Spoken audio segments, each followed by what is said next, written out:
In digital Marathi, जनतेच्या हक्काचं व्यासपीठ। येशू ख्रिस्ताची प्रार्थना करतात या रागातून 5 ते 6 जणांच्या टोळक्यांनी महिला आणि पुरुषांना बेदम मारहाण केल्याची घटना समोर आली आहे।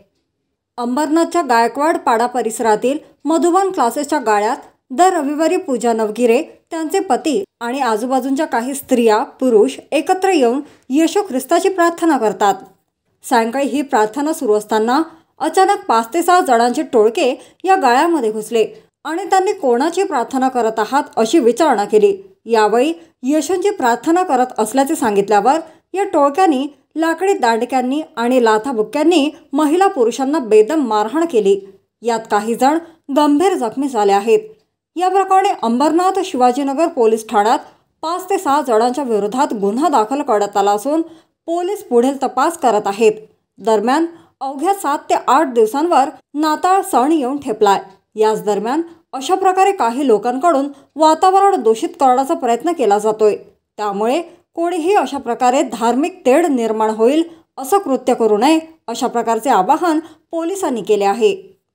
आज रविवार के दिन शाम में लगभग 6:30 बजे के समय पर गायकवाड़ पाड़ा में एक छोटी सी प्रार्थना चल रही थी, जिसमें एक 7-8 लोग वहाँ पर जमा थे। तो कुछ लोगों ने वहाँ पर आकर अंदर घुसकर जबरदस्ती उनके साथ में मारपीट की है और वहाँ पर हमारे एक ब्रदर थे, उनको इतना मारा है कि उनका पूरा सर फट गया है और पूरा ब्लड उनके शरीर पर आ गया।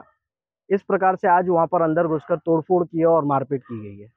अभी इस मामले को हम बोल नहीं सकते, शायद ये धार्मिक रीति की वजह से है कि वहाँ पर प्रार्थना क्यों चल रही थी, जबकि भारत के अंदर संविधानिक सभी को हक है, हर जगह पर कोई भी कहीं भी अपनी प्रार्थना सभाएं ले सकता है।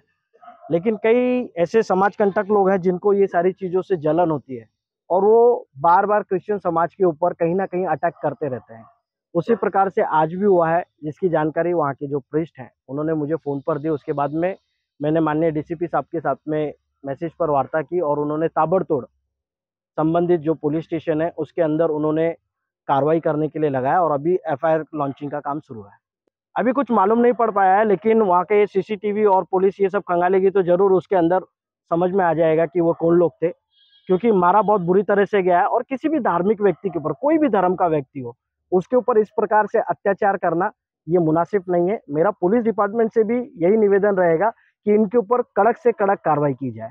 आमची प्रार्थना चालली होती, आम्ही सगळेजण म्हणजे जे लेडीज होतं मिळून गायकवाड पाड्यामध्ये प्रार्थना करत होतो। तर अचानकच काही लोक आले आणि त्यांनी आम्हाला सीधा मारहाण सुरू केली। काहीच नाही, त्यांनी येऊन फक्त विचारले इथं काय चाललंय, तर आम्ही म्हणलो इथं प्रार्थना करत होतो। तर त्यांनी विचारलं कशाची, बोलले येशूची प्रार्थना चालली म्हणून। तर ते तेवढंच बोलले बस आणि लगेच मारहाण सुरू केली त्यांनी, सगळं तोडफोड केली। तिथं कमसे कम 6 जण होते, आतमध्ये 6 होते, बाहेर बरेच लोक होते। आणखी नाव वगैरे नाही माहिती त्यांना। त्यांनी मारले सुद्धा, सगळं तोडफोड केली, मारले सगळ्यांना। तिथं आमचे लेडीज जे होते ते आम्ही दोघी जणी आणि माझे मिस्टर त्यांना मारलं।